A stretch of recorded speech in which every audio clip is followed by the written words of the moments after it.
আপুনি দৈনিক কিমান ঘণ্টা মোবাইল ফোন ব্যৱহাৰ কৰে 2 ঘণ্টা 4 ঘণ্টা নে ইয়াতকৈ বেছি এতিয়া আপোনাৰ মনত প্ৰশ্ন আহিব পাৰে যে আপোনাৰ মোবাইল ব্যৱহাৰৰ কথা মই কিয় খুদি আছো মই কি আপোনাক মোবাইল গিফট কৰিম নেকি নহয় মই আপোনাক মোবাইল গিফট নকৰো খুদাৰ কাৰণটো হৈছে মোক কিছুমান বন্ধুৱে কমেন্টত খুদে যে মোবাইল বেছি ব্যৱহাৰ কৰিলে আমাৰ কিবা ক্ষতি হয় নেকি বা কেন্সাৰ নিচিনা মাৰাত্মক বেমাৰ হ'ব পাৰে নেকি মোবাইল বেছি ব্যৱহাৰ কৰিলে যদি মোবাইলৰ ৰিচাৰ্জ শেষ হোৱাৰ আগতে আপুনি টেনচন আৰম্ভ কৰি দিয়ে বা যদি মোবাইলৰ বেটাৰী শেষ হোৱাৰ আগতে আপুনি চাৰ্জাৰ বিচৰা আৰম্ভ কৰি দিয়ে তেতিয়াহলে গুৰু আপুনি প্ৰেমত পৰিছে কোনো সুন্দৰী যুৱতীৰ সৈতে নহয় আপোনাৰ মোবাইলৰ সৈতে আপুনি প্ৰেমত পৰিছে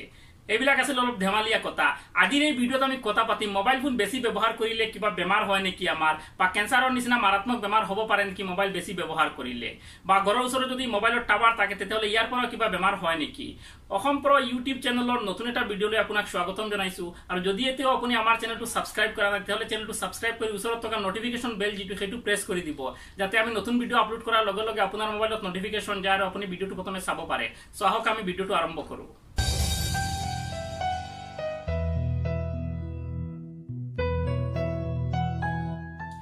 আজিকালি বহুতো মানুহে মোবাইল ফোন মানে স্মাৰ্টফোন ব্যৱহাৰ কৰে ফেসবুক টুইটাৰ ইনষ্টাগ্ৰামৰ বাহিৰেও অনলাইনৰ জৰিয়তে আমি মোবাইলৰ দ্বাৰা বহুতো কাম কৰিব পাৰো কিন্তু ভৱিষ্যতে মোবাইল ইয়াতকৈ বেছি দৰকাৰী হৈ পৰিব মানে এতিয়া যিবিলাক কাম আমি মোবাইলৰ দ্বাৰা কৰিব নোৱাৰো বা যিবিলাক কাম মোবাইলৰ দ্বাৰা সম্ভৱ নহয় সেইবিলাক কিন্তু ভৱিষ্যতে সম্ভৱ হৈ পৰিব যাৰ ফলত সকলো মানুহৰ বাবে মোবাইল এটা দৰকাৰী অংগ হৈ পৰিব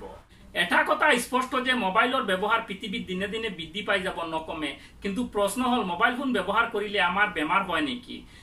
ভিডিওৰ আৰম্ভণিতে আপোনাক কৈতো যে মোবাইল ফোন ব্যৱহাৰ কৰিলে প্ৰত্যক্ষভাৱে আমাৰ কোনো বেমাৰ নহয় বা আমাৰ কেন্সাৰো নহয় কিন্তু মোবাইল ফোনৰ যে পৰোক্ষভাৱে ক্ষতি নাই তেনেও নহয় আজি আমি এই ভিডিওত কথা পাতিম মোবাইল ফোন ব্যৱহাৰ কৰিলে আমাৰ কি কি ক্ষতি হয় মোবাইল ফোন ব্যৱহাৰ কৰাৰ প্ৰথম ক্ষতি যেটো সেইটো হৈছে মোবাইল ফোনে পৰিয়ালৰ মাজত দূৰত্ব বৃদ্ধি কৰি দিছে বা পৰিয়ালৰ মাজত মৰম স্নেহ নাইকিয়া কৰি দিছে যদি এটা পৰিয়ালত 10 জন মানুহ থাকে আৰু প্ৰত্যেকৰ হাতে হাতে যদি এটা মোবাইল ফোন থাকে আৰু পৰিয়ালটো একেলগে বহে তেতিয়াহলে কোনে কাৰো লগত কথা পতাৰ সময় নাই সকলোৱে নিজৰ মোবাইল লৈ ব্যস্ত মোবাইলত খুচুৰি থাকে কিন্তু এনেকুৱা এটা দিন আছিল যেতিয়া পৰিয়াল একেলগে বহিছিল তেতিয়া সকলোৱে কথা পাতিছিল একেলগে কিবা এটা সমস্যা হলে আলোচনা কৰিছিল যাৰ ফলত সমস্যাটো ইমান ডাঙৰ হোৱা নাছিল কিন্তু আজিৰ দিনত তেনেকুৱা নাই কিন্তু মোবাইল ফোনে আমাক সপোনত মানে জীয়াই থকাৰ বাবে এটা প্ৰেৰণা দিছে ধৰি লওক যদি আমি মোবাইলত ফেসবুকত কোনোবা এজন বন্ধু আমেৰিকাত থাকে তেওঁৰ লগত আমি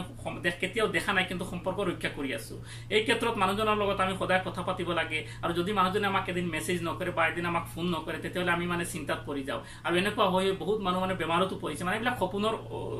সম্পৰ্ক যিবিলাকক কেতিয়াও আমি দেখা নাপাও অকল ফেসবুকৰ জৰিয়তে বা আমি সোশ্যাল সাইটৰ জৰিয়তে তেওঁলোকৰ লগত সম্পৰ্ক ৰক্ষা কৰো এইবিলাকে আমাক মানে কেতিয়াবা বেমাৰো কৰি দিয়ে আৰু এইটো হৈছে মোবাইলৰ দ্বিতীয় এটা সাইড ইফেক্ট যেতিয়া আমি এখন হাতেৰে এটা মোবাইল দীৰ্ঘ সময় ব্যৱহাৰ কৰি থাকো ফেসবুক চলাই থাকো ইউটিউব চলাই থাকো তেতিয়া আমাৰ হাতত বিষ অনুভৱ হয় আৰু মোৰ হাততটো বিষ অনুভৱ হৈয়েই থাকে মানে সপ্তাহত 5 দিন বিষ থাকে যাৰ ফলত মই টেবলেট কিনিবলগীয়া হৈছে এই টেবলেট বিলাক অকল হাতৰ বিষৰ কাৰণে মোবাইল মানে চলাই হাতত যি বিষ হৈছে তাৰ বাবে আপোনালোকে মোক কমেন্ট কৰি জনাবচোন আপোনালোকে মানে হাতত বিষ অনুভৱ কৰে নেকি বা আপোনালোকে মোবাইল চলাই পেলাই হাতত যি বিষ হৈছে তাৰ বাবে মেডিসিন কিনিব লগা হৈছে নেকি আৰু এইটো অকল মোবাইল ফোন ব্যৱহাৰ কৰাৰ বাবে হৈছে যেতিয়া মোবাইল নাছিল তেতিয়া মানুহৰ হাতও কেতিয়াও বিষ হোৱা নাছিল বা মানুহে মেডিসিন কিনিব লগা হোৱা নাছিল যেতিয়া আমি মোবাইল ফোনৰ দ্বাৰা দীৰ্ঘ সময় কাৰোবাৰ লগত কথা পাতো হেডফোন লগাই বা মোবাইলটো কাণত লগাই পেলাই তেতিয়া আমাৰ মূৰটো একেবাৰে শূন্য হৈ যায় আৰু যদি আমি টোপনি যাব বিচাৰো তেতিয়াহলে আমাৰ টোপনি ভালদৰে নাহে আৰু যদি মানুহৰ টোপনি নাহে তেতিয়াহলে মানুহ নানা ধৰণৰ বেমাৰত আক্ৰান্ত হয় যাৰ ফলত কোৱা হয় বেছি মোবাইল ফোন ব্যৱহাৰ কৰিলে মানুহৰ কেন্সাৰ বেমাৰলৈকে হ'ব পাৰে এটো ডাইৰেক্টলি নহয় কিন্তু মোবাইল ফোনৰ দ্বাৰা আমাৰ টোপনি যেতিয়া নাহে তেতিয়া মানুহ বেমাৰত আক্ৰান্ত হয় আৰু এই কাৰণে কোৱা হয় মোবাইল ফোন বেছি ব্যৱহাৰ কৰিলে কেন্সাৰ হয় আপুনি বাৰু খোৱাৰ সময়ত লাইট বন্ধ কৰি বিছনাত বাগৰি বাগৰি মোবাইল ফোন ব্যৱহাৰ কৰে নে যদি কৰে তেতিয়াহলে আপুনি এটা কথা জানিব লাগে আমাৰ শৰীৰে লাইটৰ কালাৰ অনুযায়ী ৰেসপন্ড কৰে আৰু যেতিয়া আমি মোবাইল ব্যৱহাৰ কৰো তেতিয়া মোবাইলৰ পৰা ব্লু লাইট আমাৰ চকুত পৰে আৰু যেতিয়া ব্লু লাইট চকুত পৰে তেতিয়া আমাৰ শৰীৰে গম পায় যে এতিয়াও ৰাতি হোৱা নাই দিন হৈ আছে কাৰণ আকাশৰ ৰং হৈছে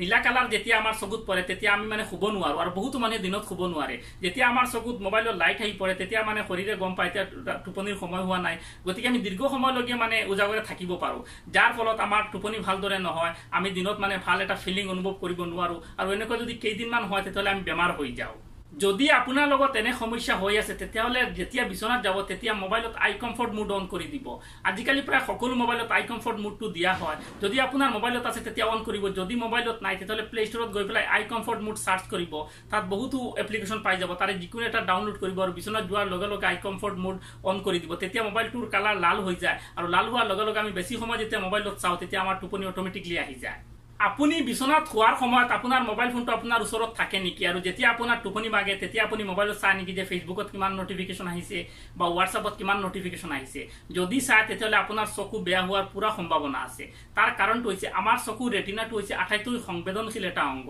যেতিয়া আমি আন্ধাৰৰ পৰা পোহৰত যাওঁ তেতিয়া 10 মিনিট সময় লাগে আমাৰ চকুটো মানে এডজাষ্ট হওঁতে কালাৰটো এডজাষ্ট হোৱাৰ বাবে আৰু যেতিয়া আমি পোহৰৰ পৰা আন্ধাৰত যাওঁ তেতিয়া 20 মিনিট সময় লাগে আমাৰ চকুটো এডজাষ্ট হোৱাৰ বাবে যাৰ ফলত আমি যদি হঠাৎকে মোবাইলটো এনেকুৱা চাওঁ তেতিয়াহ'লে আমাৰ চকুৰ পাৱাৰ যেটো সেইটো 15 মিনিটৰ কাৰণে নাইকিয়া হৈ যাব পাৰে গতিকে যদি আপুনি বিছনাত মোবাইল লৈ শুই আৰু ৰাতি উঠি মোবাইলত চাই কিমান নটিফিকেশ্যন আহিছে তেতিয়াহ'লে এই অভ্যাসটো এৰি দিয়ক নহলে আপোনাৰ চকুৰ ক্ষতি যেটো সেইটো আপুনি নিজে কৰি আছে মানে আপোনাৰ চকুৰ পাৱাৰ যেটো সেইটো কম হৈ আছে আপুনি এইটো নিজে কৰি আছে আশা কৰো মই দিয়া তথ্যটো আপুনি নিশ্চয় বুজি পাইছে যদি বুজি পাইছে তেতিয়াহ'লে ভিডিওটো লাইক কৰিব যদি মোক কিবা ক'ব বিচাৰে তেতিয়াহ'লে কমেন্ট কৰিব যদি এতিয়াও চেনেলটো সাবস্ক্ৰাইব কৰা নাই তেতিয়াহ'লে চেনেলটো সাবস্ক্ৰাইব কৰিব ভিডিওটো চোৱাৰ বাবে ধন্যবাদ আপুনি হাঁহি থাকক ধেমালি কৰি থাকক কাৰণ জীৱনটো অকল দুদিনৰ কৈ থাকক জয় আই অসম